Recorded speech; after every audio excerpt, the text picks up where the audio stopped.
And you said that had on, when we do the roll call, we'll do the roll call on the president, and then we'll do the remote. And if they have to do, put on the.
Hello, everyone, and welcome to the Columbia Beach Town Council regular meeting.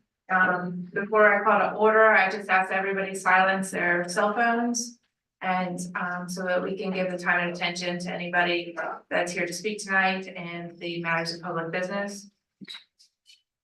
I'll now call to order the Town Council regular meeting, Wednesday, August 21st, 2024 at 6 p.m.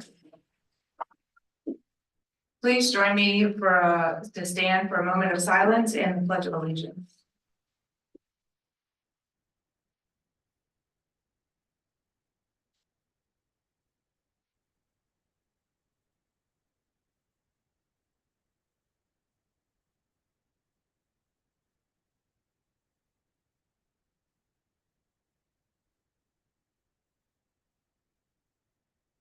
I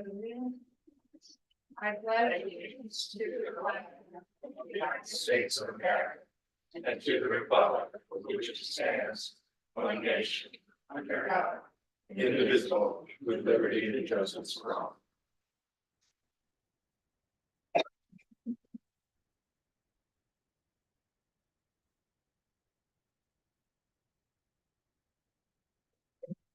Okay, we have a little bit of an interesting meeting tonight because we have one or possibly two members participating remotely. And I think that's why we're hearing some computer sounds as well. So in order to do that, we have to first take roll call of members that are here. And so I'll just call them out. Dr. Sullivan here, Mr. Allison Here. Mr. Wood. Here. Mr. Williams. Here. Okay, and of course, the mayor's here, and then did Krista get signed in virtually? Okay, so, Vicky Robertson is with us digitally. Vicky, can you hear me? Yes, I can. I'm gonna try to point this down at the phone. Okay. Okay. And so, Vicky, can you please identify generally the location from which you're participating? The Shenandoah Valley. Okay. Shenandoah Crickets. I hear crickets, yes. And will you please identify the specific nature of the personal matter that is the reason for the remote participation? I have gone away for a few days. Okay. All right, and then we have to go to approve Vicky's attendance remotely. Okay, is there a second? Second. All in favor? Aye. Aye. Any opposed? Thank you. Okay. All right, so, and if Krista joins in, then we will, approve her attendance when she comes online. Additions to the agenda, we did have a request for adding under unfinished business, the Bowman Consulting Group, engineering services contract. This was discussed at a prior meeting, but we were negotiating the contract, and so that was gonna come back up under unfinished business. Do I have a motion to add that to the agenda? So. Is there a second? Second. Any discussion? Okay, all in favor? Aye. The approval of the agenda is amended. Do I have a motion? Okay, Vicky's making a motion to online. Is there a second? Second. Okay, any discussion? All in favor? Aye. Any opposed? Mayor? Yes. Are our screens not working tonight? Good question. Are they just not on? Hold on. Thank you. Oh, sorry. Okay. Yeah.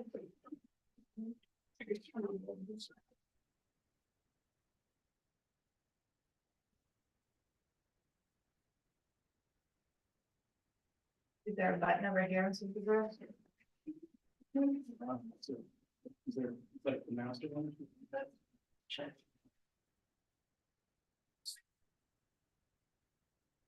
Vicky, we're dealing with a couple technical issues.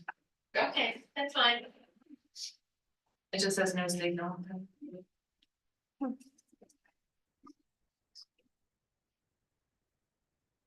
Oh. Up to. Okay.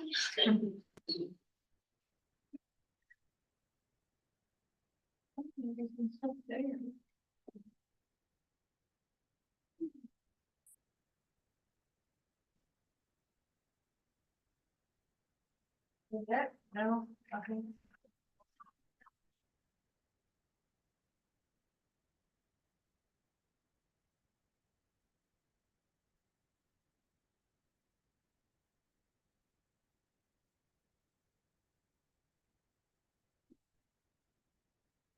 So everything's plugged in, right?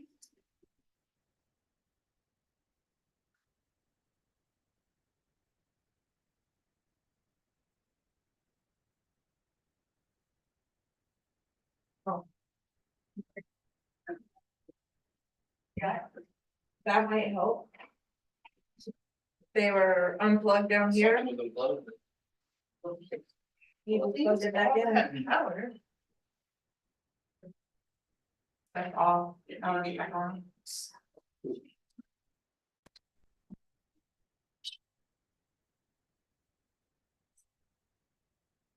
We can just go off the main screen. That's fine. Okay.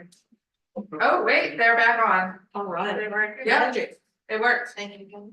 I don't know what you did, and I don't know what I did, but it worked. Fortunately, I had some sage started here. It worked. Okay. All right, next up is the consent agenda. Madam Mayor, Yeah, I would move that we separate those out and vote on them independently. I believe that item B requires a little bit of explanation. I know it's in our packet, but I'd like for the public to understand what's going on. sure. Okay, so if that's a motion to separate these out, is that seconded? Second. All in favor? Uh, Okay. Any opposed? Okay. All right, so we'll go with the approval of the minutes for July. Do I have a motion to approve the minutes of July? So moved. Second. All in favor? Um, Okay, next is resolution 2924. The amendment and appropriation of the carryover funds for recruitment and retention. I move for approval and ask for either the town manager or financial officer to just briefly read this in. Okay, with the motion on the table, let's get a second and then we'll do discussion. Second. Okay, So. Last November, council approved $30,000 to go towards the efforts of recruiting. Just some positions that the town's having trouble in filling. Those three departments were the wastewater treatment plant, the public works department, and the planning department. So since approval of those funds, 3 personnel was hired. And the bonuses were to be paid at the completion of their 6-month probationary period.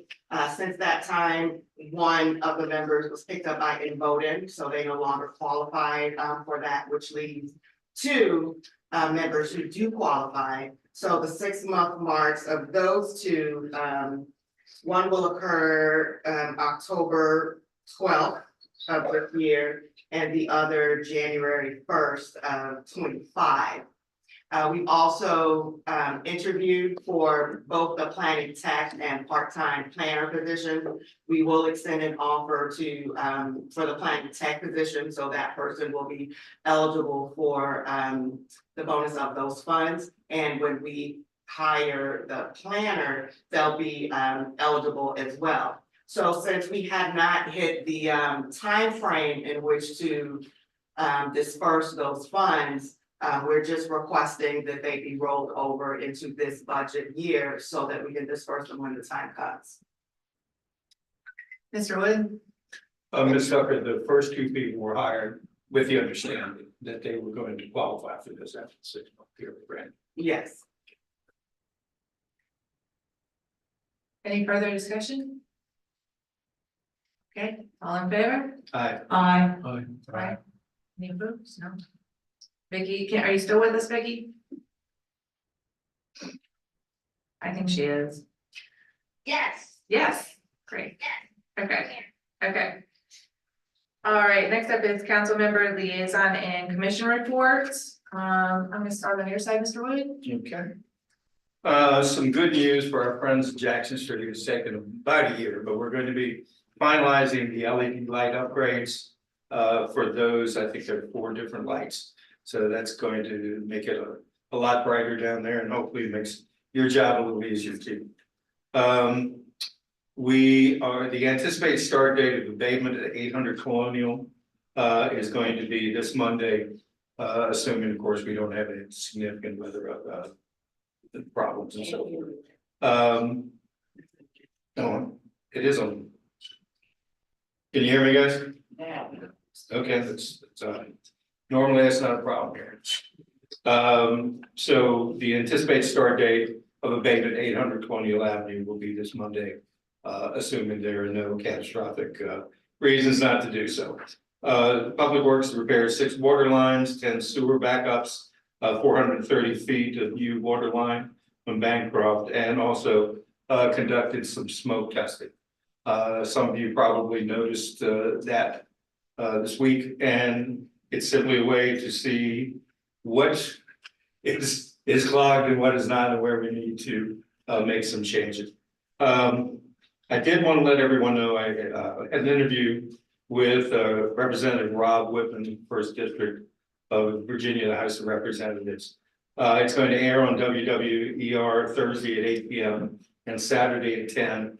And we had a pretty exciting conversation in that we discussed the resiliency of our short line and also some mitigation techniques that we can use there. We'll be working with the staff to identify these mitigation strategies. So that's exciting news as well. And that's all I have for this week. Mr. Williams? Good evening, everybody. Just a few updates. So for the planning commission, they had a meeting on the 8th, last Thursday. And it was discussed, let's see, the RV thing was, well, first off, the meeting was live streamed. The planning commission chair actually complimented the town for finally getting this done because she's been wanting to have the meetings live streamed for quite some time.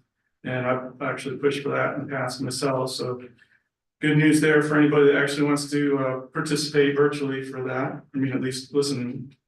The planning commission also addressed the RVs. That's been a big topic in town, to whether to allow them in the definition for marina, for the new marina resort districts. Now, there was a lot of comments that came in from the community and several more in addition to their original public hearings. This was not a hearing. And it seemed like the majority of the write-ins and speakers were opposed to the marinas having RVs.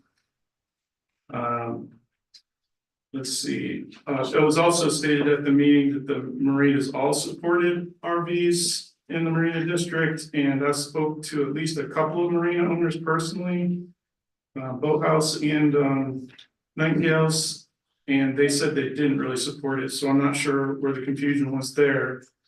There were 2 petitions circulated, one was for RVs and marinas and one was against, and there was like a handful, I think about 20 different differences in the signatures. I think there was like almost 70 and almost 90.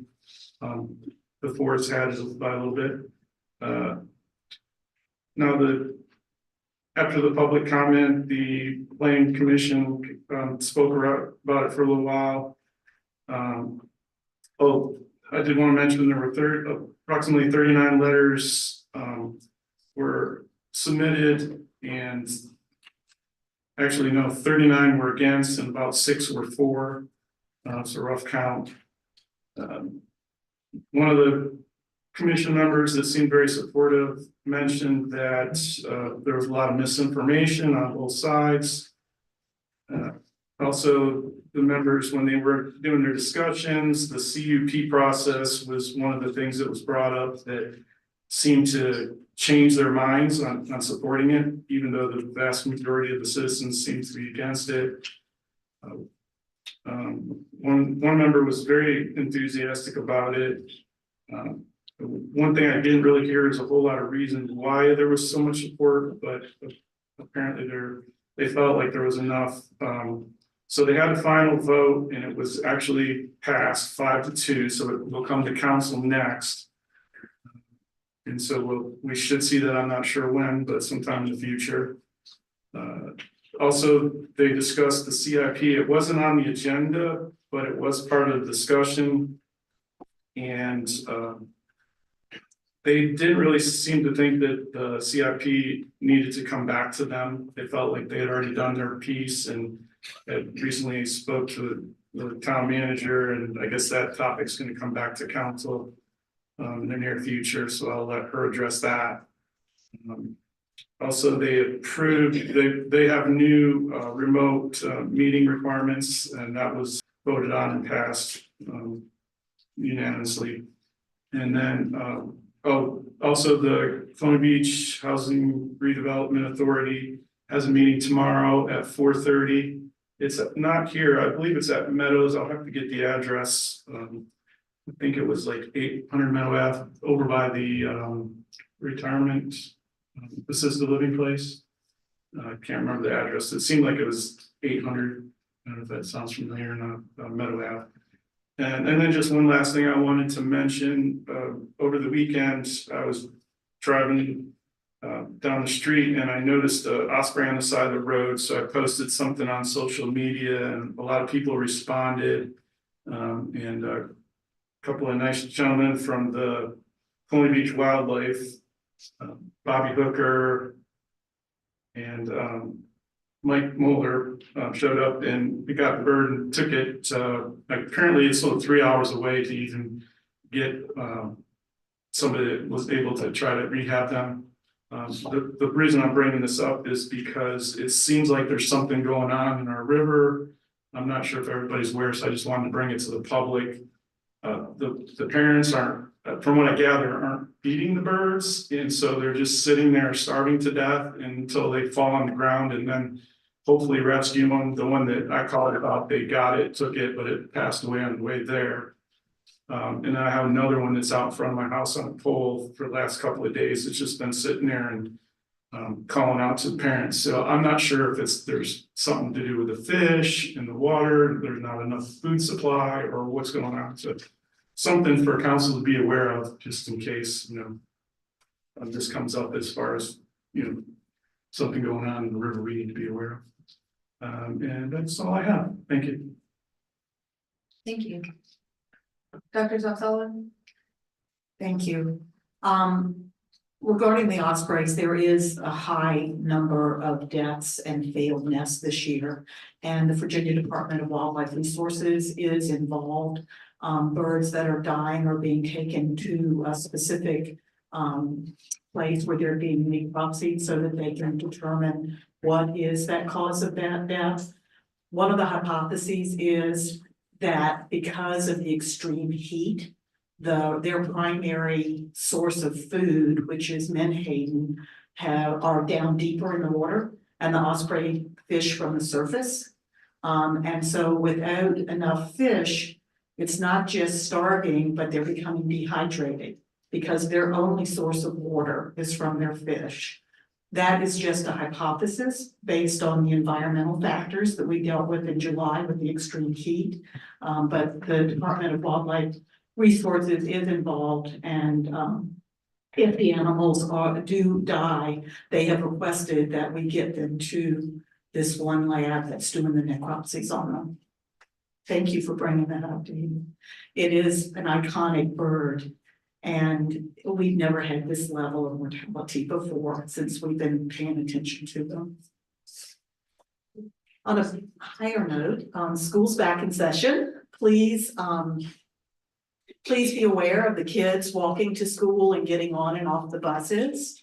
I attended the school board meeting last week and want to commend the school board members, the administrators, the principals, the teachers, and the staff for just a remarkable dedication that they have to our students. Our student numbers are up, and Dr. Addo will be reporting later this evening. The Teeny Tiny Town scavenger hunt was a huge success, even bringing folks to town from Fredericksburg and Montrose to search within the door zone for the 27 unique items in town.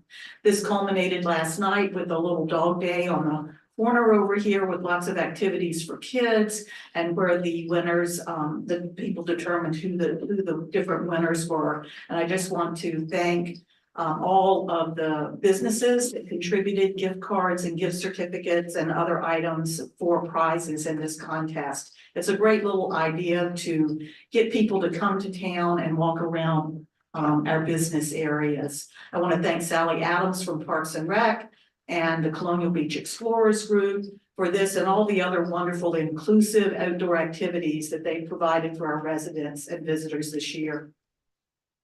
The 11th almost annual croquet tournament, you've got flyers out there on your seats, will be held on Saturday, September 7th with a rain date of Sunday. We encourage everyone to either register to play or come out as a spectator. The proceeds from the tournament this year will go to the Colonial Beach Volunteer Rescue Squad.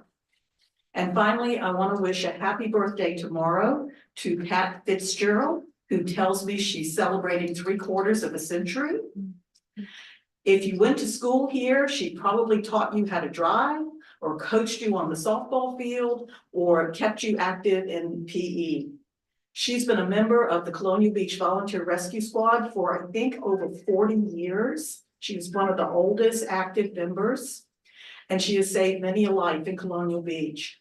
She also founded the Colonial Beach Humane Society over 30 years ago and is the driving force behind our feral cat TNR program. Over that time, she and the Colonial Beach Volunteer Rescue Humane Society volunteers have trapped and had over 3,000 cats spayed or neutered, preventing the birth of over 100 million kittens in this town. In her honor, the Humane Society is doing a birthday fundraiser, which you can find on Facebook. Thank you. Well, thank you, Mr. Allison. How do you follow a bio misfit? Jeez. So hello, everyone. So many of you may have noticed that we received our tax bills from Westmoreland County, which then means that we were working on getting those tax bills for Colonial Beach put together. So that information is being gathered by our finance department and getting those put together. And you should see those in the coming weeks. That's all I have. Okay. Couple updates. Would Vicky have? Oh, let me see, Vicky. Do you have a liaison report or anything you want to report remotely? No, I would do it on the next.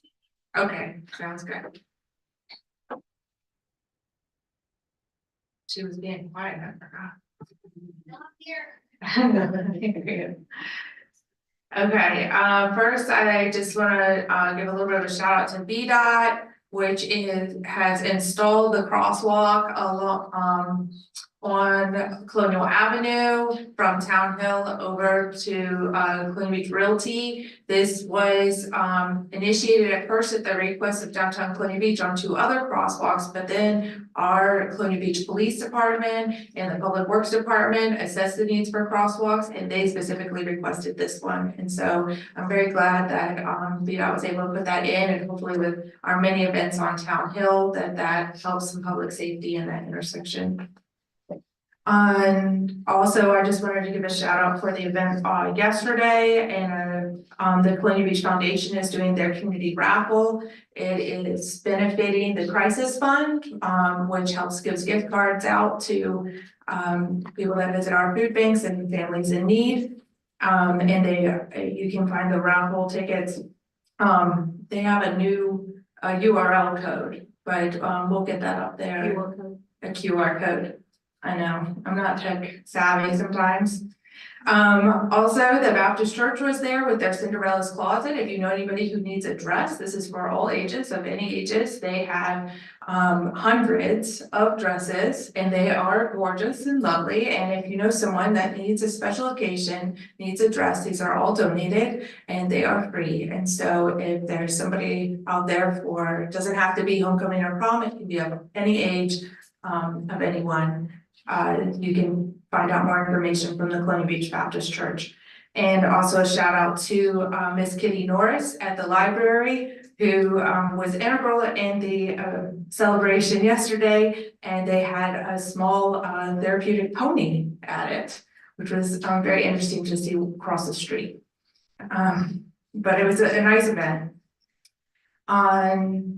The Economic Development Committee met August 13th. They talked about updates for the SMART grant, that's SMARP, with Kelly EPCO, that they are working on. They've submitted for the grant. They are also working on the Advancing Main Street application, which we had a presentation on at the last meeting. as well as 2 Virginia tourism grants. And they had the Business Appreciation Breakfast at the Ice House, and I just want to thank all the businesses that came to that.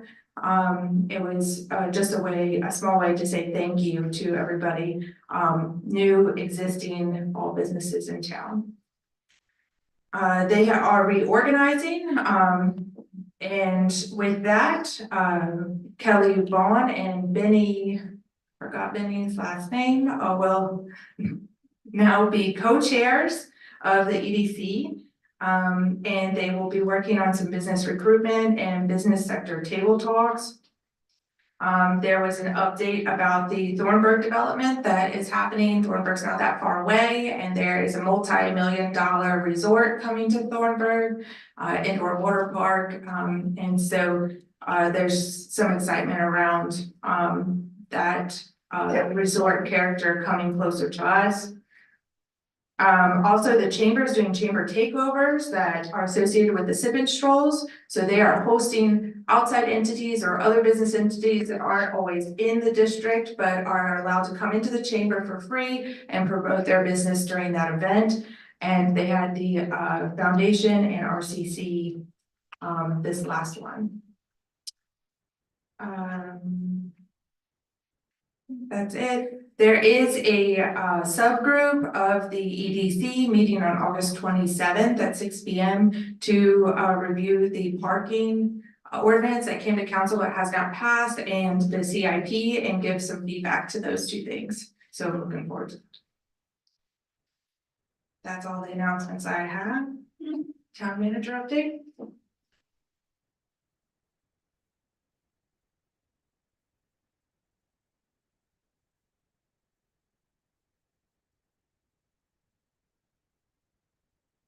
Did Chris ever join in?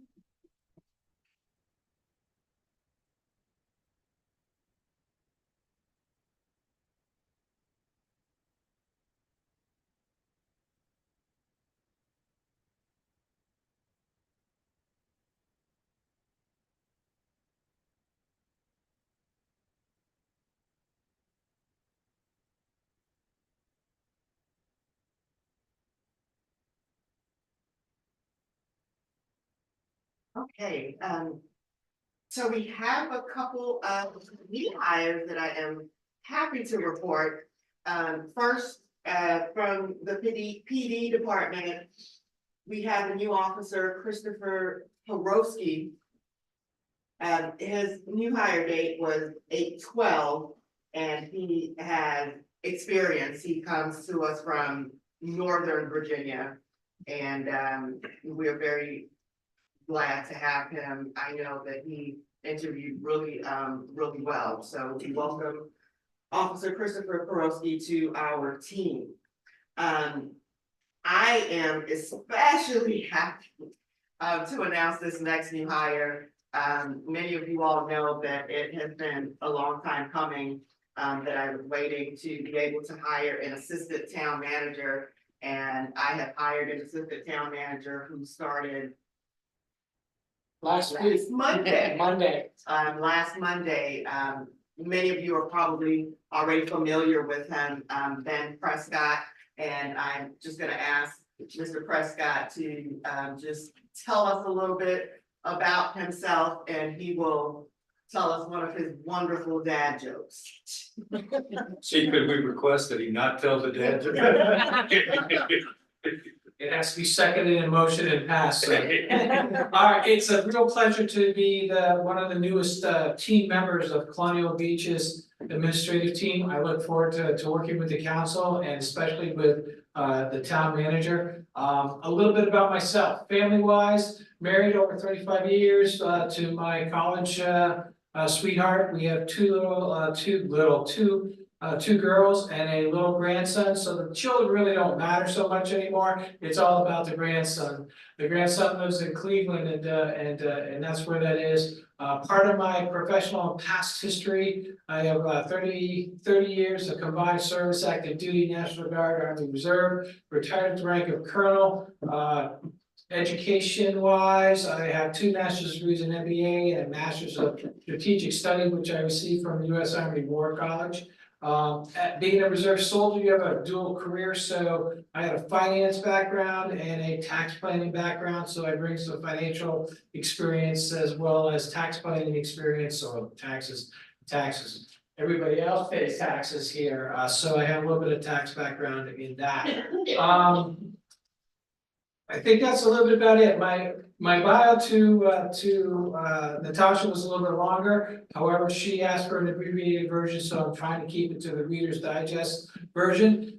Career wise, besides the military and financial planning career, I was municipal manager, city manager for a small city, 5,000 individuals in Farrell, Pennsylvania. And that was my first foray into it, along with all the leadership experience I had in the military. And then almost everybody. If you don't know, the last job position I had was as the county administrator for Westmoreland.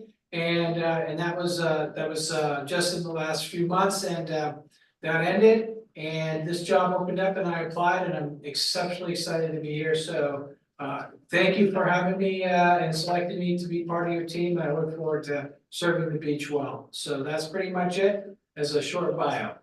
No dad joke. Thank you. So, here was a dad joke, as I always, okay, so, I mean, Mr. Wood didn't get his, he didn't get his second, and didn't get a motion, so. Does anybody know how, NASA conducts a party? They plan it. Now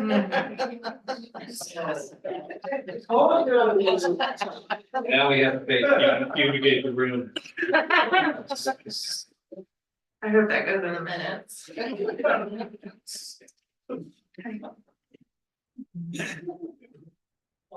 The only thing I like better than bad dad jokes are knock-up jokes, so. I haven't, I want to encourage it. Vicky's laughing too, for your thing. Okay. I'll provide some updates on some of the projects that were discussed at the previous meeting. So the gateway signage, I have emailed those construction documents over to VDOT and haven't gotten any traction on those. And so I've scheduled a meeting with David Bill, who is our just regional VDOT representative. That meeting is taking place tomorrow, and he's just gonna help me just find out where the documents are and help us just further the approval of those of the plans, so that we can get those 2 gateway signs on 205.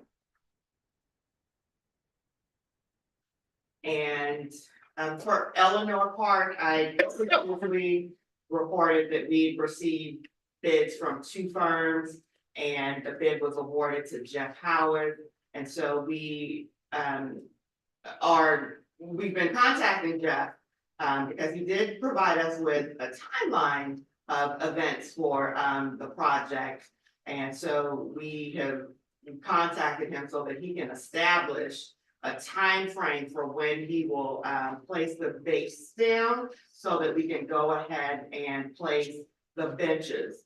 Now, what we didn't ask for in the bids, but I'll ask him, because I've gotten requests for this, is I'll ask for a sketch of where those benches will be located, because I know that we are all just really anticipating the benches going down.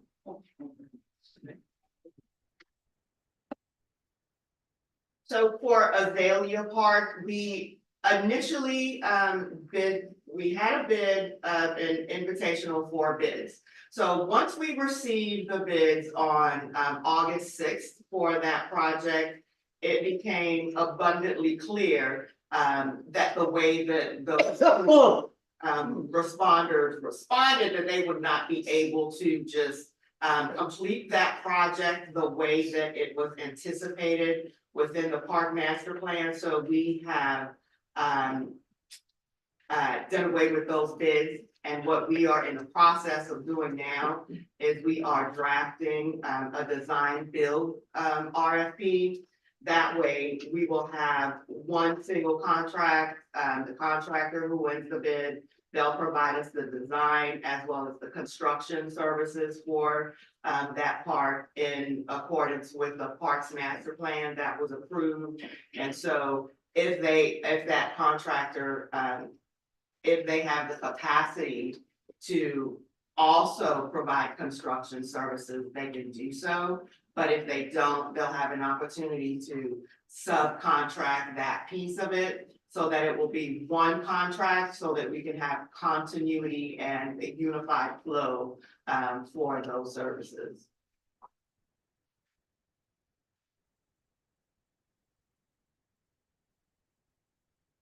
I also reported on an ADA letter that was received.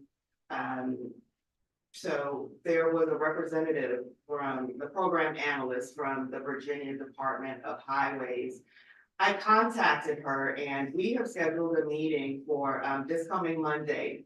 According to the letter, in order for the town to comply with the findings, and just as way of a little bit of background, there was a claim made against the town that I think 8 locations were identified in the letter that were not compliant per ADA regulations. And so the letter found that what we have to do as the town is provide an action plan and schedule of time to discuss when we would be in compliance with those 8 locations. We do have a 90-day deadline to comply.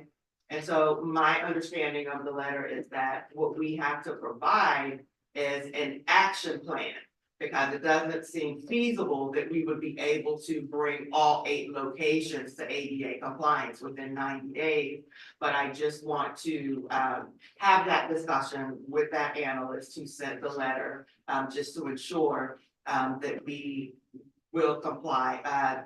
The end of the 90-day is the end of October, so we can meet the deadline to provide the action plan.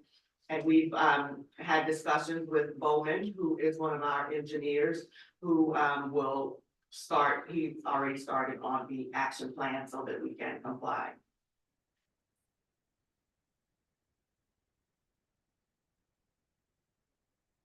And there was also discussion about the WQIF grant assessment.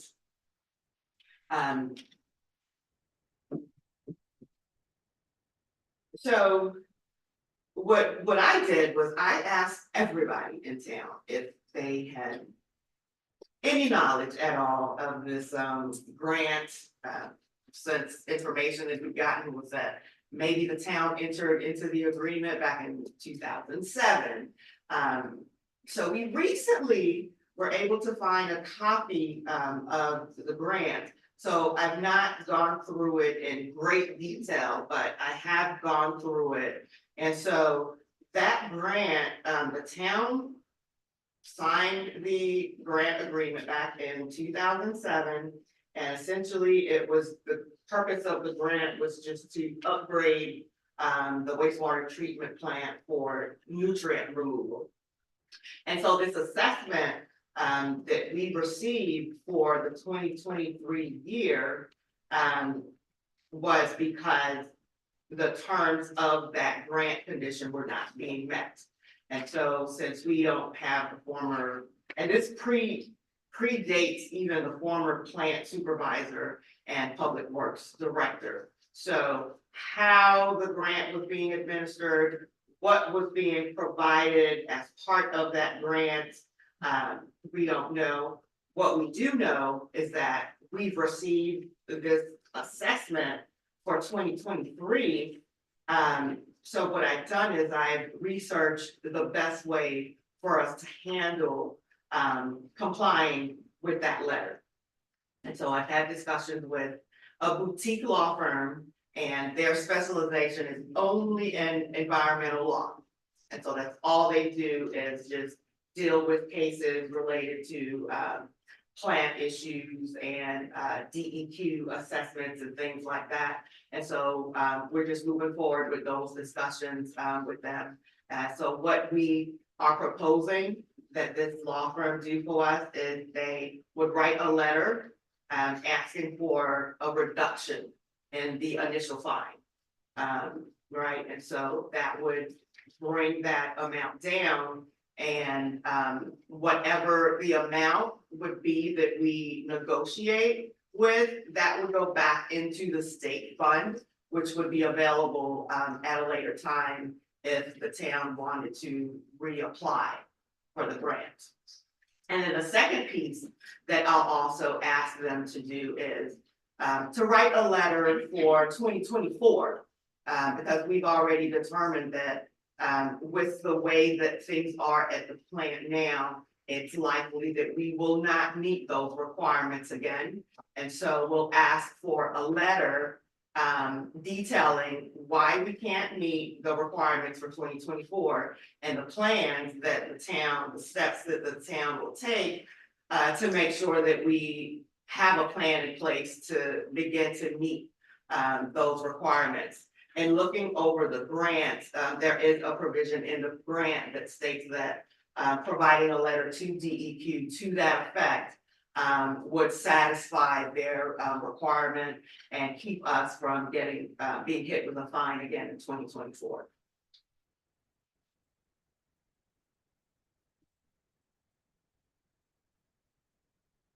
So 800 Colonial Avenue, we had some difficulty obtaining a demolition permit from the county. But we have received a permit, or we will receive a permit this week. We will. We will receive a permit from the county this week, at which point that we will we've scheduled abatement of that building for Monday, the 26th, when we receive the demolition permit from the county. If we begin the abatement as scheduled on Monday, we anticipate it will take a week to a week and a half to complete the abatement process, depending on what's discovered in the building. And so after the abatement is completed, then we can begin with the demolition.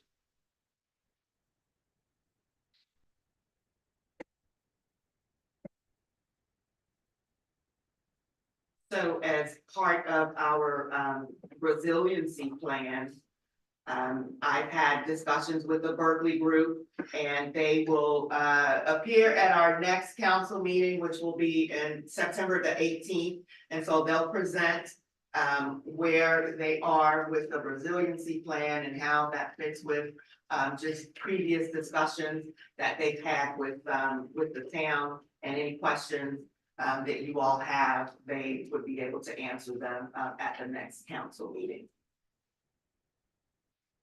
And then finally, just before the council meeting, we received the executed consent order from DEQ.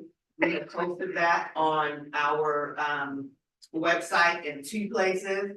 It's posted underneath our legal notices, and it's also listed underneath our Public Works departmental page. So there you'll find, in both places, you'll find the executed consent order, as well as public comment questions that were received during the open public comment period, and DEQ's responses to those public comments.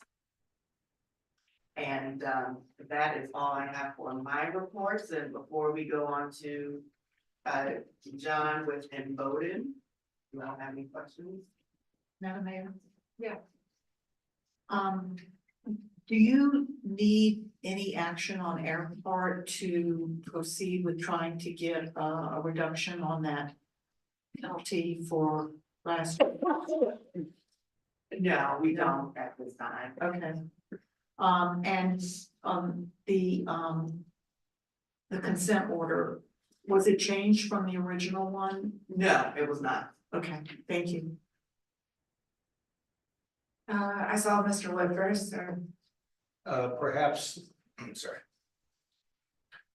Ms. Hugger, perhaps this is a question better asked for in Bowden, but I want to make sure that between the two of you we clarify that we have basically a nitrogen issue. That is what we were fined on, right? Or what we received the penalty for.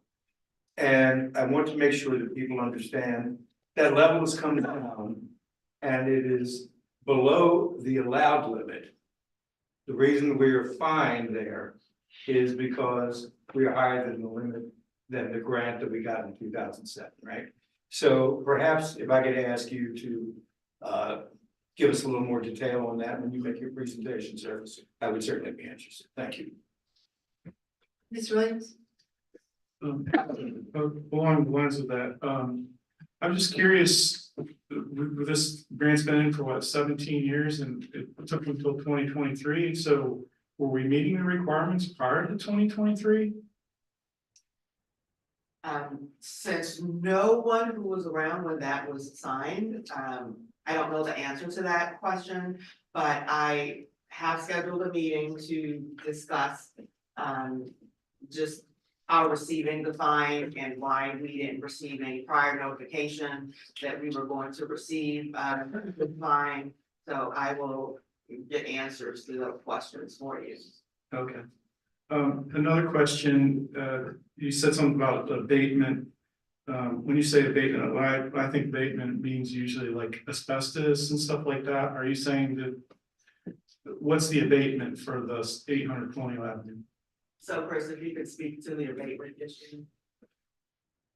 So part of the project included testing for asbestos and anything else along those lines that were hazardous. Can you get closer to that? Thank you. And part of that process, they found that the mastic on the floor had asbestos. It was that old. It was the old 9x9 tiles. Mhm. So that has to be abated before the building could come down. That was the only issue they had found in the whole area. Okay, is that a really expensive process, or is it? It was part of the original contract to include for that, Okay, and the readings are so low, but we're making sure it's taken care of properly. okay. And one more question about the sidewalks. I know, town manager, I had a question about this because I saw this first posted on social media about the sidewalks. And you had stated that you hadn't received any letters at that point. And it looked like that letter didn't even come to the town. It may have gone to a citizen. Did the town now get an official letter? And if so, can council get a copy of that? So I requested a copy of the letter from the representative identified in the letter. And I was provided an email of the letter, and yes, I can provide that to council. Thank you. Yes, Mr. Wood? So if I understood that correctly, the citizen got a copy of it. But there is a requirement to have an action plan within 90 days. Yes. So how is it possible to send a letter to someone other than the town and require an action plan? I don't understand that at all.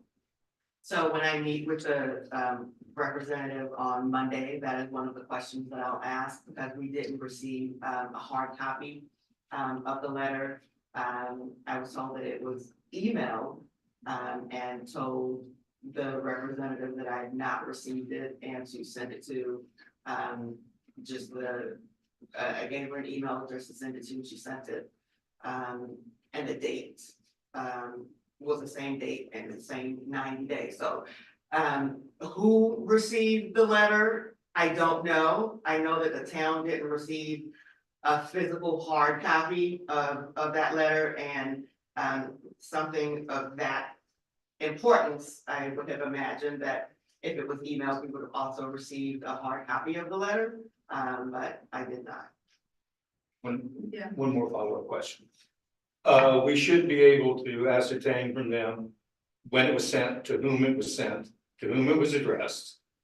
And the question then for the town attorney is, does that preclude any of our obligations since we did not receive the notification in the proper fashion?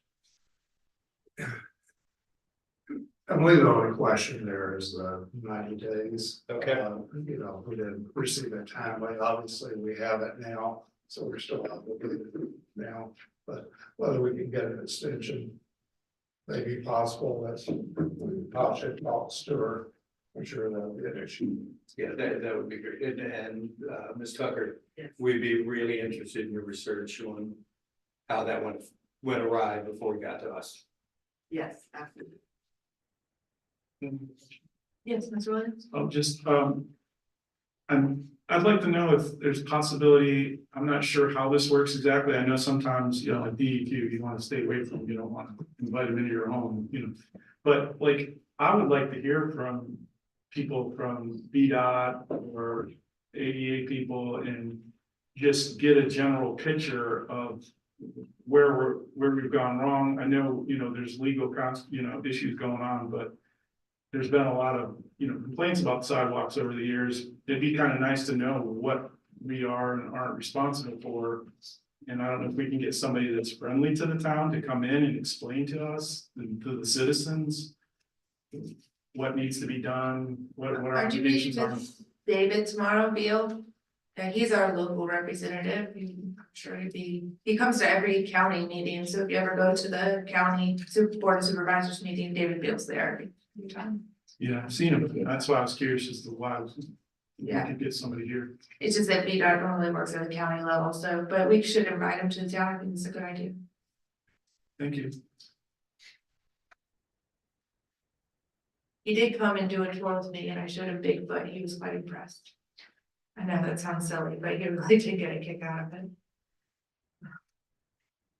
Okay, we'll now move on to the voting portion of the monthly update.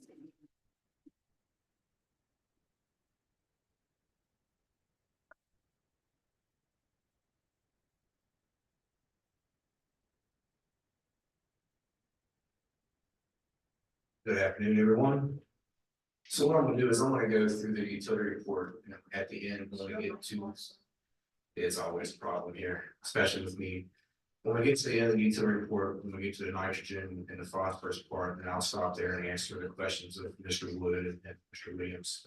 So next page of the report, please. So as far as flow, you know, the flow right now during the dry months is pretty average with, you know, what it was last month, and during the dry season. We're not anticipating higher flow due to rain events or weather until November, December, you know, kind of like what you've seen previously. So quite manageable right now. Next screen, please. All of our general permit requirements were met, you know, all of our effluent results come in quite low. Everything's going really good at the plant with, you know, the retaining the solids, ammonia, BOD, TSS, things of that nature. Where we are trying some different things there to try to lower the nutrient levels or the nitrates. And when you see like the ammonia spike there, you see everything's low, then one goes up to 0.20. That's well within the permit limit. But what happens is when we try different operational things to lower the nitrates, it causes other, you know, analytes to go up. So that's how we know that we need to stop what we're doing and try something else. I'll give her a second, see if she can get this mic working. How about that? Still nothing.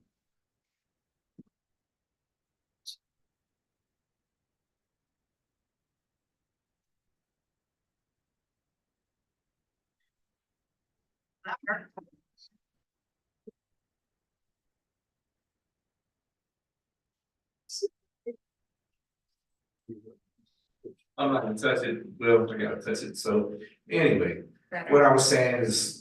With our general permit, everything's looking real good, and the only time we really see any elevated results is when we make adjustments trying to lower the nitrates. So next screen, please. That's just more of your general permit, you know, everything's pretty in line, as you can see, it's pretty consistent, so what we're doing over there is working.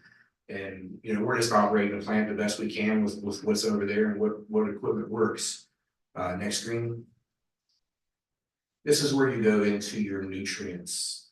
As you can see there, your total nitrogen, the total nitrogen permit with the 3.0 milligram per liter, that is your requirement set with your WQIF grant. Now, the way that your general nutrient permit works is that gives you, you're allowed a certain amount of pounds per year that you can discharge. It's around a little under 18,000 pounds per year that you're allowed to discharge nitrogen. The WQIF does not go based off of pounds, it goes off of a concentration. So what you have is by the end of the year, your yearly average has to be below 3.0 milligram per liter. And if you do the calculation of 3.0 milligrams per liter based on the flow that you have, that gives you about 7,000 pounds that you're allowed to discharge versus the 18,000. That's a significant difference. And that's why the last meeting when I was telling you that, you know, the WQIF has a lot more stringent requirements, you kind of get the idea of the difference there. Phosphorus, we really don't have a lot of phosphorus issues. That is also another yearly requirement. You know, the phosphorus levels got up a little bit in July, but that's also due to us making operational changes, trying to deal with the nitrates. So it's a balancing act at this point. We're trying to do different things. And when you try to deal with nitrates, what we're doing is we're leaving off the air blowers longer, trying to lower the DO in the facility, you know, because low DO is how you denitrify. Well, if we leave the blowers off too long, then other analytes start to increase, they creep up on us. When we do daily testing, we see these increases, so we have to stop what we're doing and try something different. So when you see it bouncing up and down like that, that's what you see, the changes that we're trying to manage the nitrates. And I'm afraid that until, you know, we get the solids removed and get all the equipment working properly, there's just not much else we can do. We've been throwing everything at the nitrate problem, but we also have to keep the other, you know, the permit in parameters. So it's kind of one of those things I've told you, we're trying to deal with the best we can. So does that really answer your question, Mr. Wood, with your nitrogen and what the difference is with the WQIF? It does, and I'll wait to the end of your presentation for kind of a follow-up on that, but that specific question you did. Okay, and that's really the utility report. That's all the information that's really useful.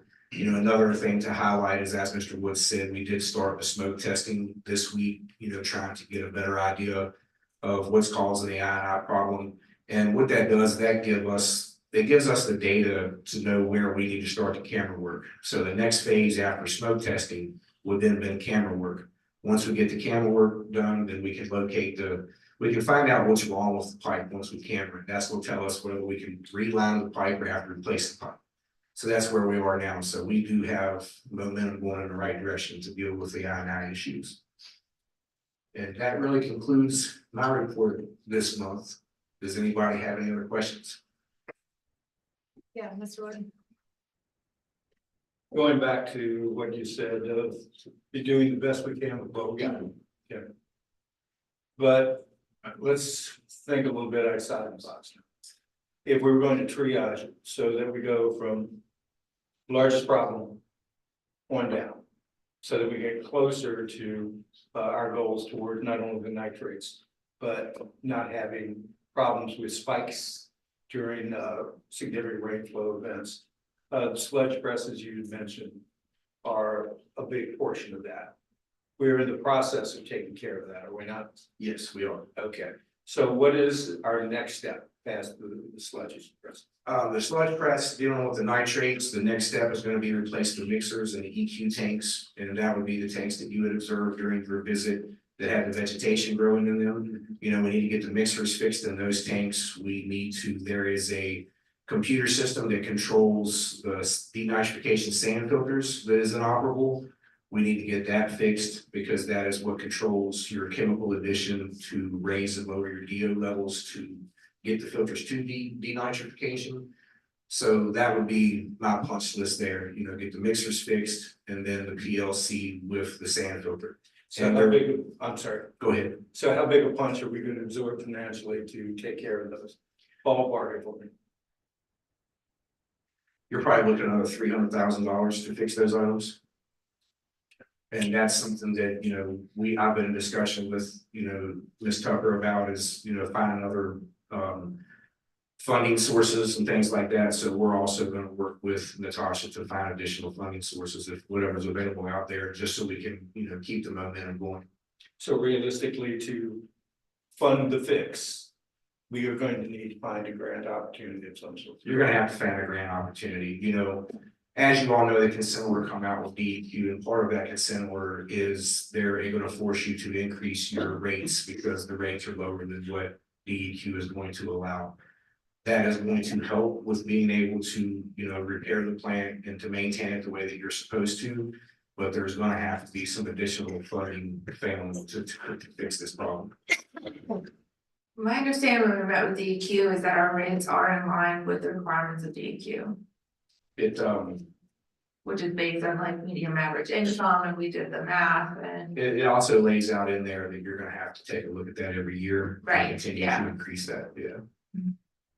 Mr. Williams. Yes, I mean, 300,000 sounds like a lot, but we got 5.7 million from DEQ. And I know we were able to pay back 2 million from the central drainage, so that technically we should have that money still. I don't understand why we can't get this like fire put out right away. The 5.7 has really been allocated to the INI and to the repairs of the collection system. But Natasha, is looking at the options of being able to use some of that money to also repair some of the problems in the wastewater plant. So it's really gonna be whatever DEQ allows you to do with those funds. Okay, but the 2 million that we paid back from central drainage area, there's no restrictions from DEQ on that, right? Because they said we could pay ourselves back. You are paying yourself back there, but I'm not really sure the details of how that worked. I wasn't involved in it. But I do know that she's looking into what the options are to utilize some of that money to repair some of the wastewater plants. Okay, thank you. Any more questions? Any other questions?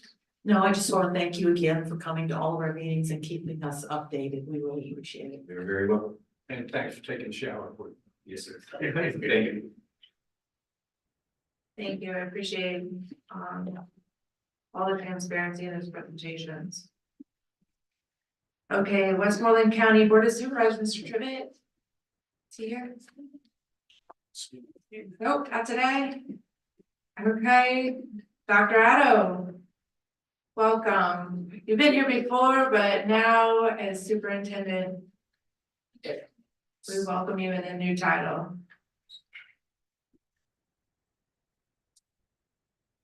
Well, good evening, Madam Mayor, Town Council members, and everyone present.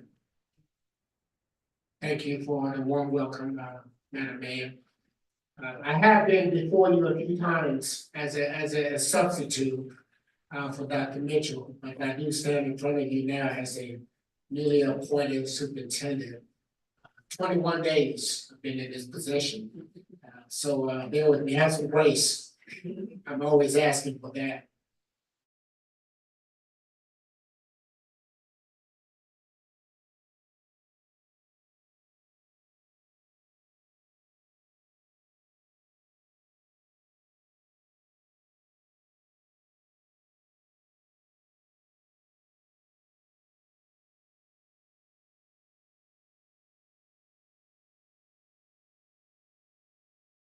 Intellectually, it's always a pleasure to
full of what's come from BOE. We have new accountability and accreditation requirements that have been passed down.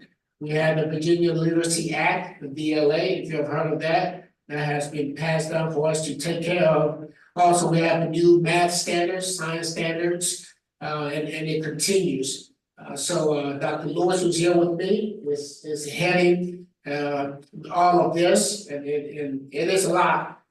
But we are taking it one day at a time, with all of us rolling our sleeves, and although we wear many hats, we're able to hopefully bring everyone along and meet those requirements as required by VDOE.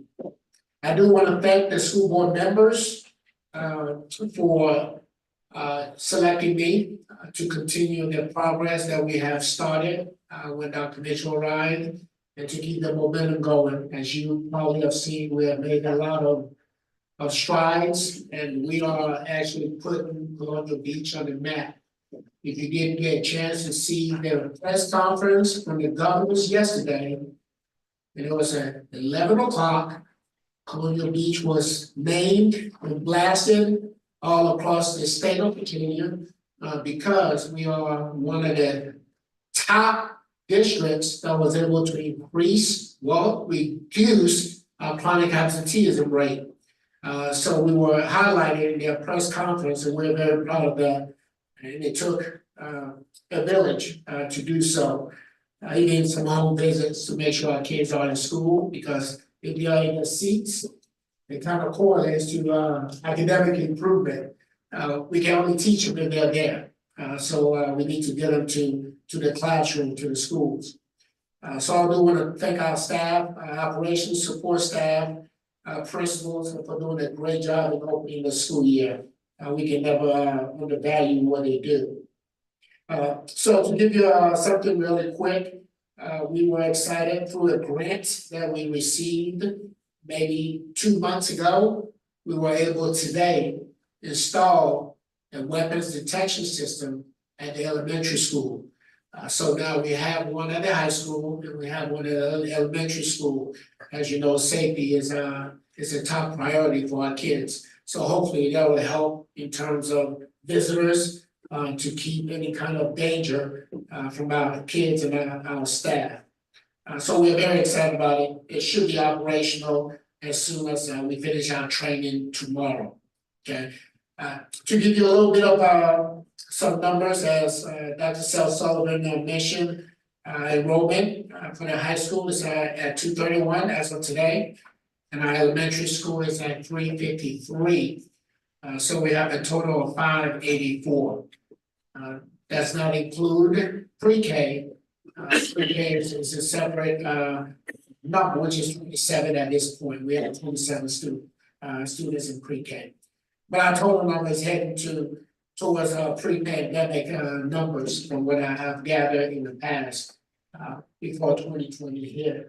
I think we were 600 and a little bit above 600, and we're heading in that direction. We see a lot of folks are coming back from homeschooling to bring their kids back, and we're excited about that. They belong in a school being taught by a highly qualified teacher, because we believe that every child deserves a champion, and we have champions in our school system. So with that, I just want to put that in front of you, that we are heading in the right direction. It's only the second week of school, and we're excited about it, and hopefully you'll have a chance to stop by with some of the activities. Football is starting soon. We had a volleyball scrimmage yesterday. So get ready for Friday nights also. Okay, thank you very much, and I'm here to answer any questions. Any questions? No, I appreciate your encouragement of our students as champions. I feel like maybe I influenced that with the 7th grade graduation speech that I gave about how they were indeed champions. And so I knew you were going to bring enthusiasm to the job, and I see it already here, and I appreciate that. Thank you. Thank you. Thank you.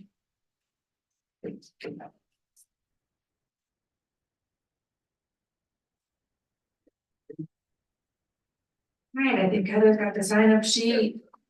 And I know there's at least one email. Just one email. Okay.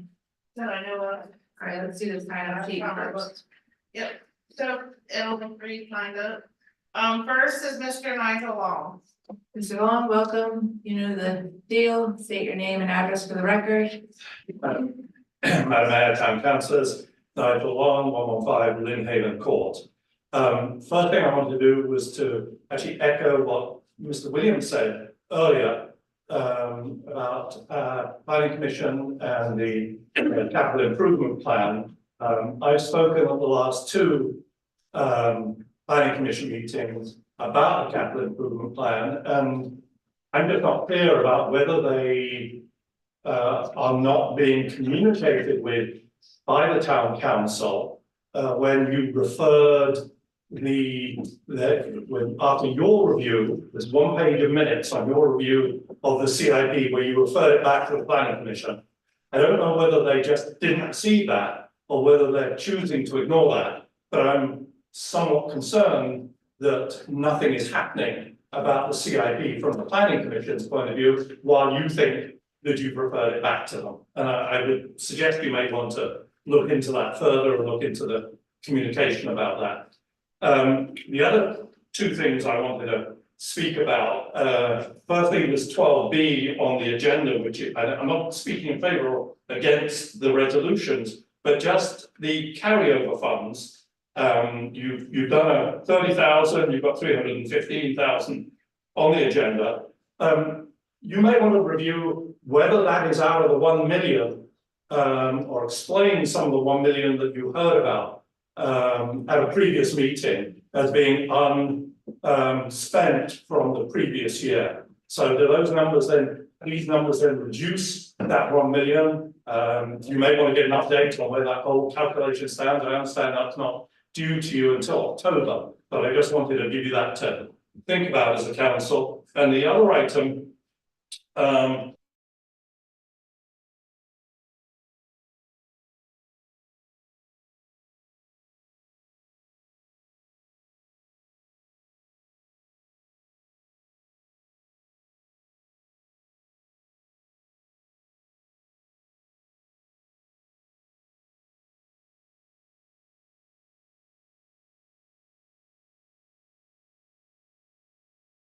you just heard the number of 584 students.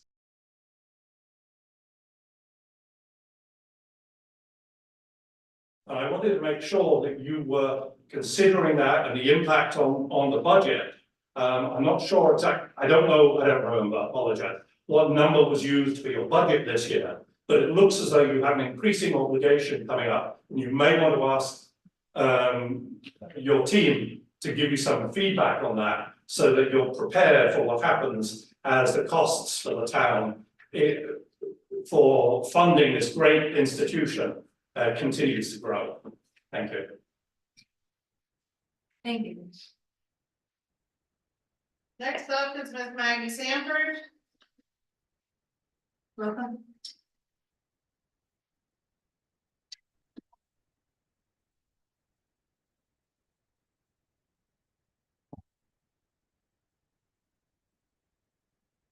Okay. All right, can you hear me? Okay, so Maggie Lane Sanford, 102 Forest Avenue. I'm here tonight for 3 reasons. First, how is it that a new business, Magnolia Hall CBVA, was able to renovate the entire building over the summer and open this weekend, but Love Bites, which is going in the old Colonial Buzz building, has had the hardest time working with planning and zoning to get their permits. Just doesn't make sense to me. There was already an existing business in that building, so why are they having to push back? And force a delay of opening because they don't have an in with the town. You're messing with business owners' money, and that's exactly what the town did with Firescape when they wanted to expand. You can't cherry pick businesses that you want to support and make it harder for ones that you don't. And that are not owned by your friends. So second, the town needs to revamp its social media platforms. For those of you watching who did not know, town's new Parks and Rec department hosted an event last night. And from what I saw, it actually looked fun, and I wish I was there because I would have loved to pet the pony and hang out with the family. But The only posts about it were from you councilwoman, Saul Sullivan, posted on August 1st. That was shared by the Parks and Rec page on August 2nd. And then a post by the Parks and Rec page the day of the event at 6:52 a.m. With Facebook's algorithm, there is no way that that's gonna come across anyone's homepage until the events are about to start or had already passed. Also, town hosted events should not originally be advertised by a private Facebook page. If you're having an event, marketing and distributing, the information needs to be done at least a week, probably even more ahead of time, and done multiple times. I know that because I do it every single day. Working in Parks and Rec. You're wasting taxpayer dollars on an event that, one, didn't generate revenue, didn't have a large crowd, and didn't benefit the majority of the town. And then third and finally, I was reviewing the agenda and had several questions about resolution 31-24, the plan for Eleanor Park and Azalea. One, why is the project a priority? Point out issues like sidewalks are crumbling around us and beach erosion. Two, why are we pouring even more money into Eleanor Park and we have to give out to EQ and maybe possibly even more money next year? How are funds, three, how are funds being divided and why are these two projects lumped together? Four, who created the mock-up drawing for Eleanor Park? And five, have you gotten any citizen input on either of these projects, specifically Azalea? I have plenty more questions regarding these projects, and this goes toward the bigger picture of where taxpayer money is going. I hope more taxpayer money isn't being thrown around on projects that aren't necessary at this moment. That's all I have for tonight, and thank you. Thank you. Next up is Ms. Linda Brubaker. Welcome.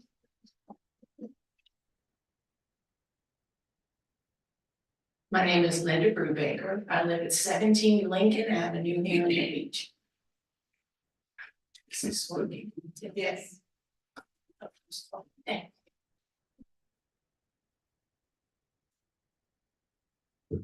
That's good.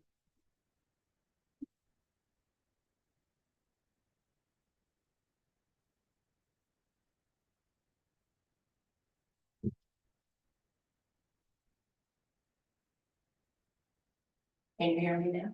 Yes. I have to agree with Ms. Sanford about dumping more money into Eleanor Park. But I will hold my comments until we have the public hearing. And I can FOIA this information, Chris, and I'm not picking on you. But exactly why are our meters that we spent all that money on not working? Can you explain that to me? And you said the asbestos reading was very low. What is that reading? And what is the cost to abate that property? And I will FOIA it. Thank you. Thank you. Anybody else? I'd like to give an opportunity in case anybody else was in the audience but didn't sign up. Okay, we'll read the email comment in.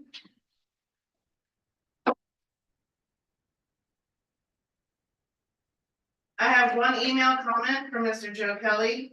He says, I see two resolutions on tonight's agenda. The first resolution, number 30-24, tells us that the state is sending us a bill for an increase in the town school match by $109,805. The second resolution, 31-24, says we didn't spend $315,000 last year on Azalea and Eleanor Parks. So we'll transfer these funds to FY25. With these two resolutions, the town is looking at a cash outlay of $424,805. When I include the $115,000 DEQ assessment from last month, the cash outlay increases to $539,805,000. I recommend a modification of the Parks Resolution 31-24 to provide the funding for the surprise assessment of the prior year school match of $109,805,000. And $115,000 for the surprise assessment for the DEQ last month. The balance of $90,195 can go to the parks. This recommendation reduces the cash outlay by $224,805. This approach seems to be more fiscally responsible for the town council than the current proposed resolution 31-24. Thanks for your consideration on my comments, Best, Joe Kelly. Okay, with that, we'll close the public comment period and move to the unfinished business, which was the Bowman Consulting Group Engineering Services contract, and I'll have the attorney, Mr. Duggan, interested. Yes. This is follow-up to last month, I believe, where it was brought to your attention that we need to engage an on-call engineer for general services. And we had an RFP put out. We had 2 responses, one from a firm in Fredericksburg and one from Bowman, which we have been using lately in conjunction with the DEQ issues. The response from Bowman was superior in that they just have a broader range of what they can do and capabilities, and it's a larger firm. So at the last council meeting, I believe, the council approved moving forward with Bowman as the engineering firm. Now, what that means is that we would then enter into what is called competitive negotiation with Bowman. As part of that, we have, I've drafted a contract, which I've sent to Bowman for their review, and they have sent us their rates. And let me just go over the key terms of the contract. It's only 3 pages long, and to explain why it's a short contract. In the RFP, we set out in detail what we were asking for and what kind of services would be provided. And they had a proposal which basically set out what they could do. And then the town back in 2021 adopted general terms and conditions for all its contracts. So between the RFP, the proposal, the general terms and conditions, most contract terms are found there. So what those are all incorporated by reference into this proposed contract. At the last council meeting, you asked the question of, do we have to use Bowman or can we use another engineering firm? You don't have to use Bowman, but I set it out clearly that this agreement is not exclusive. So you only need, it's as needed on call, so you only use them when you ask for their services. The term is set out in the RFP would be for 1 year with the option of 3 additional years. Not set out in contract before you, because it's in the general terms and conditions, is that we have a convenience termination, which I believe is 45 days. But again, they only do services as we request. The compensation, unless a specific fee is negotiated, then it will fall to an hourly rate. So on some things, we would be trying to negotiate a specific fee for a specific job. In others, we would just need their services, mainly smaller jobs. For work where for which a fixed fee has been negotiated, obviously the fixed fee controls, otherwise it's the fee schedule.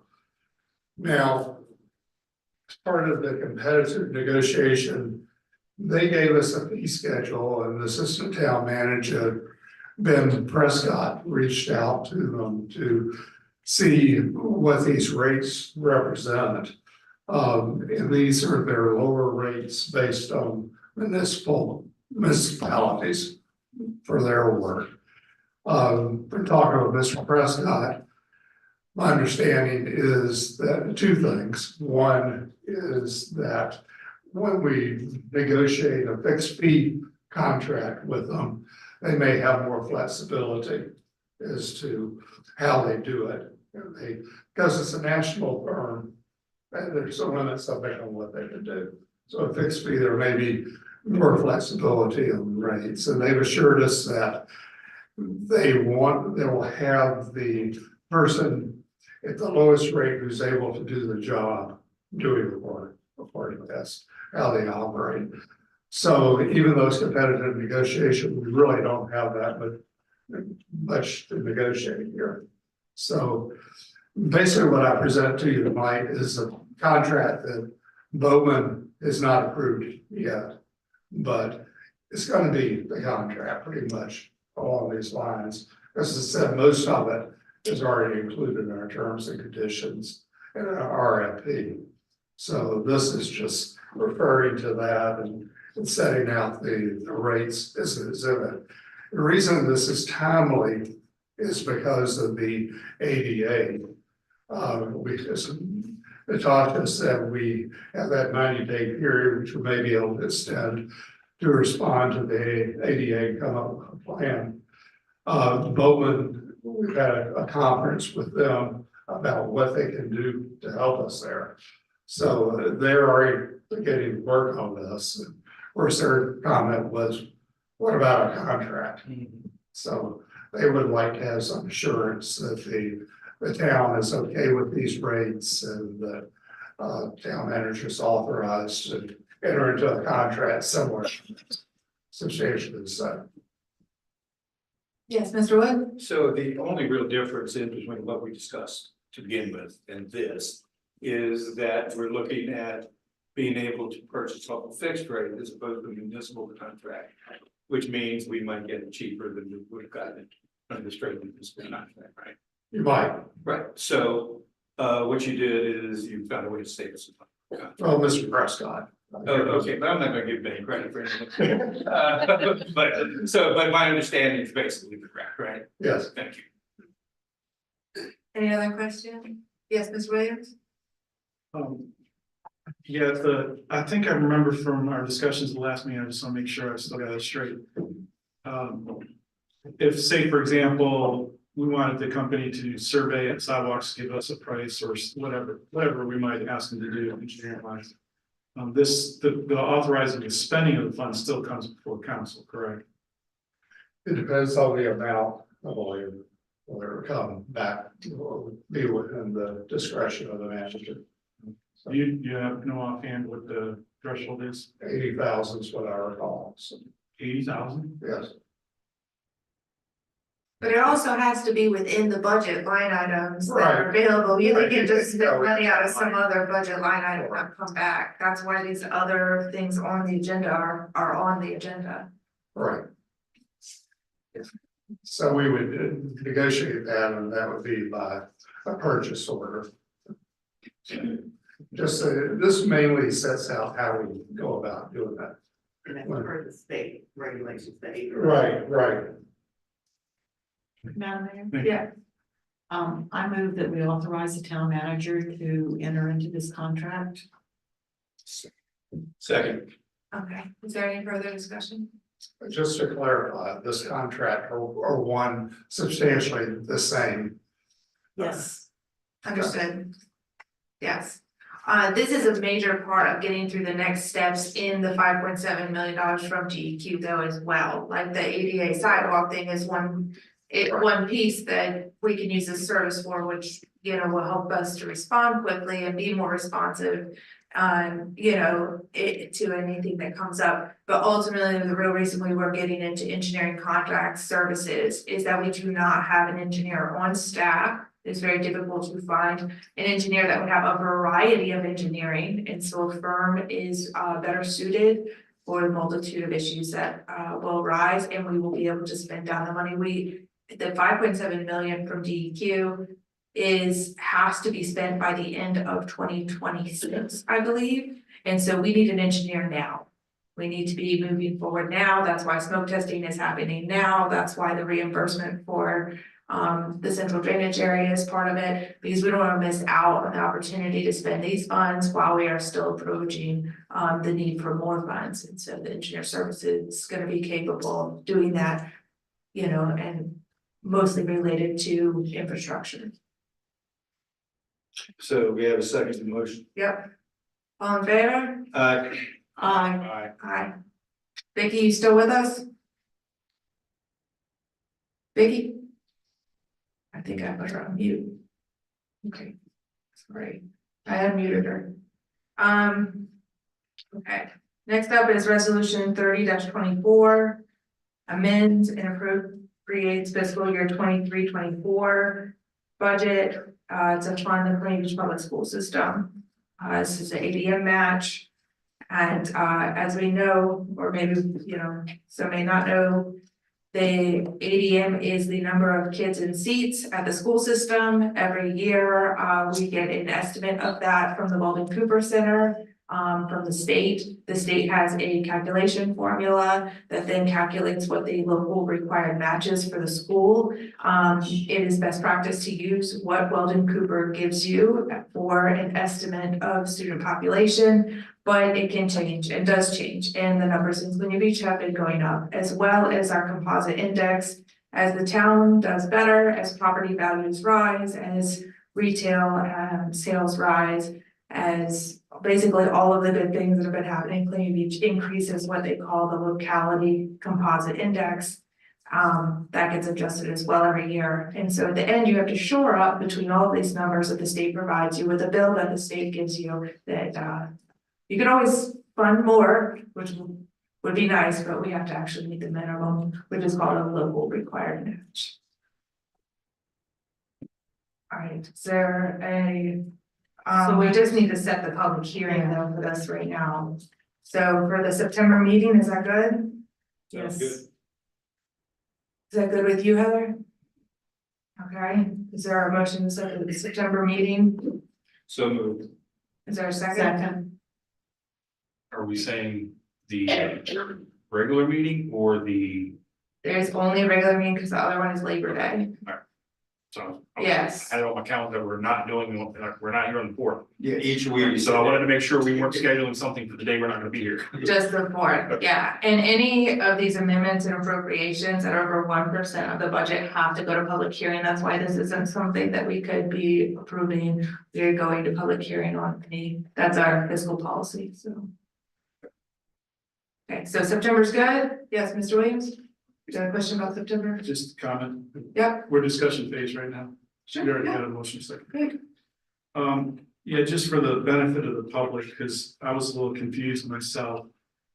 When, when I had my one-on-one with Dr. Mitchell back in the spring, like, I don't know, remember March, he told me about the $100,000 shortage.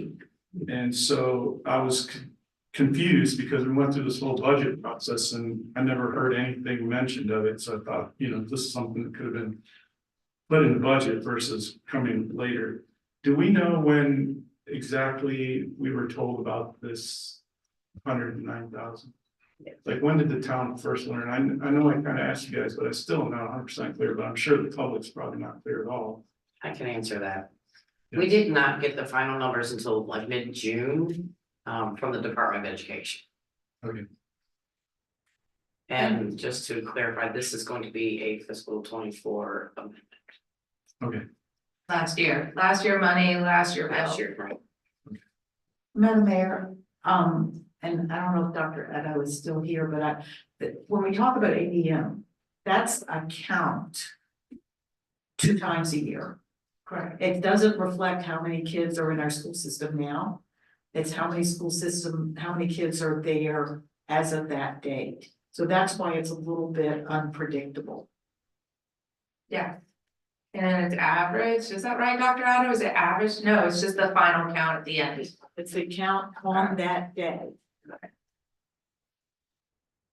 All right, any other discussion on the September public hearing?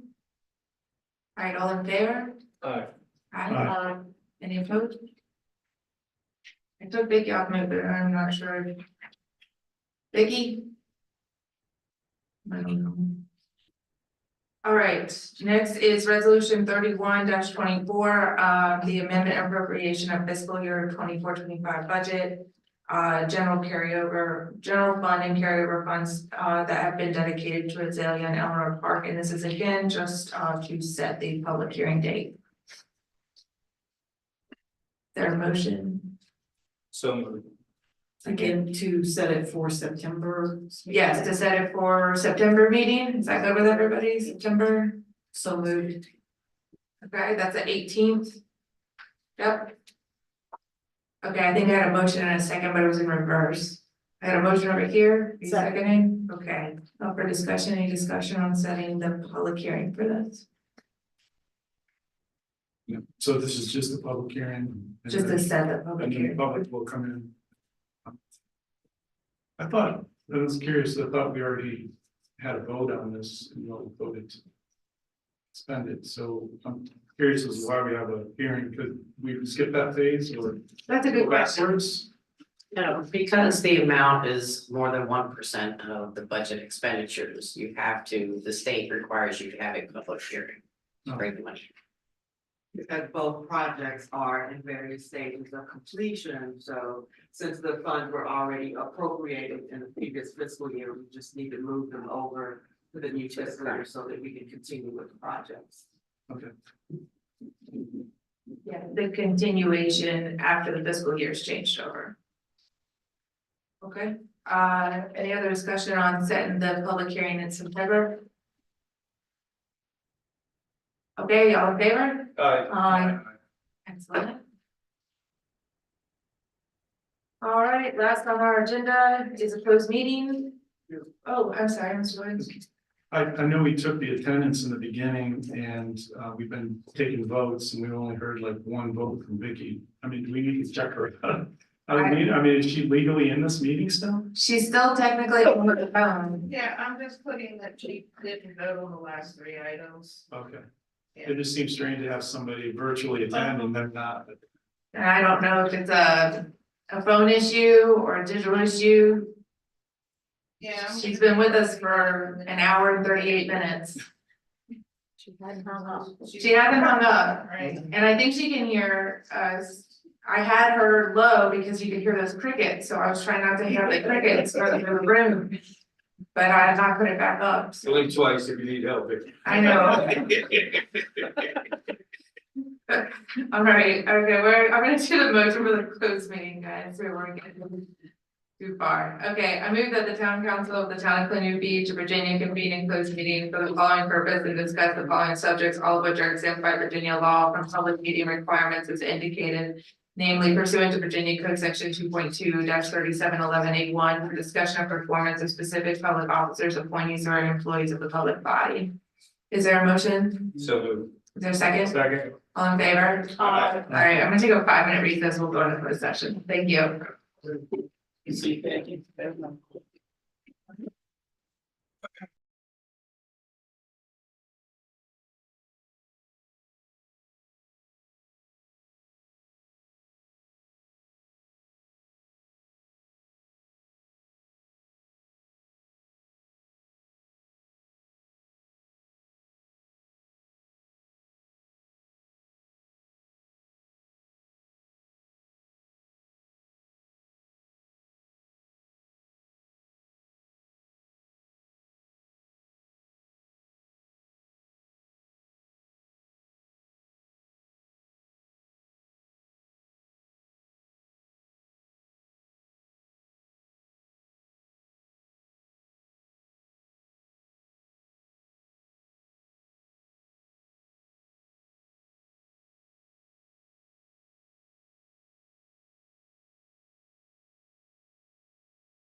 Yeah, over here.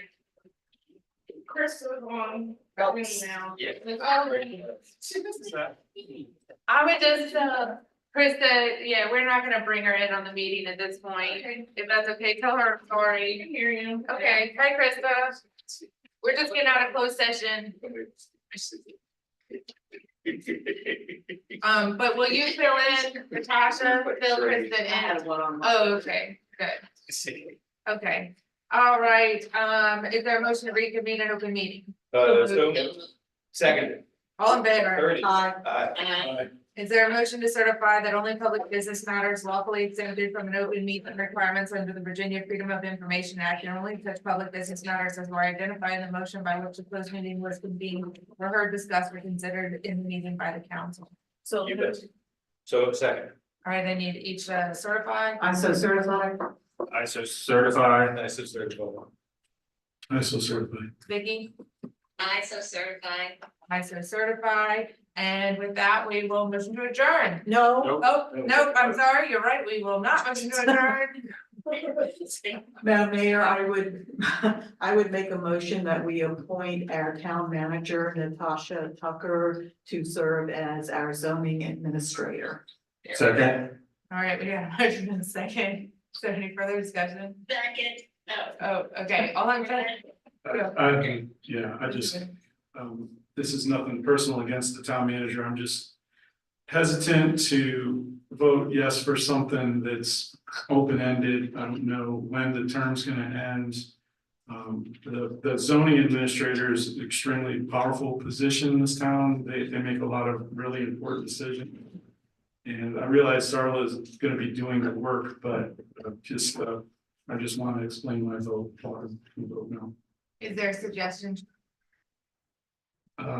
Make it expire at a certain point. Is I there- would be more comfortable If with I that. could chime in on the Sure. discussion. Yeah. The motion to appoint her is until we change our minds and appoint somebody else. So it's not like she has any guarantee of being that. At any point in time, we can make a motion to appoint someone else. So I don't see the necessity for putting in a termination date. Is there any further discussion on that point? Yeah, I understand David's point honestly, but it's a distinction. It's really, because she serves at our pleasure. Okay, and even if we had an expiration on the term and we didn't have the position filled, we'd have to reappoint her, right? So, if she's not doing the job, we can simply remove the designation, so. Okay, is there any further discussion on it? Okay, yeah, I'm doing a roll call, just to make sure, Dr. Sullivan. Aye. Aye. Aye. Nay. Vicky, Aye. and I go aye. And now we get to adjourn. Man, I was trying to make 8 o'clock, but it's 8:03 PM. Everybody adjourn. Thank you, Vicky. Thank you, Krista, sorry. I don't know if I can see it or not.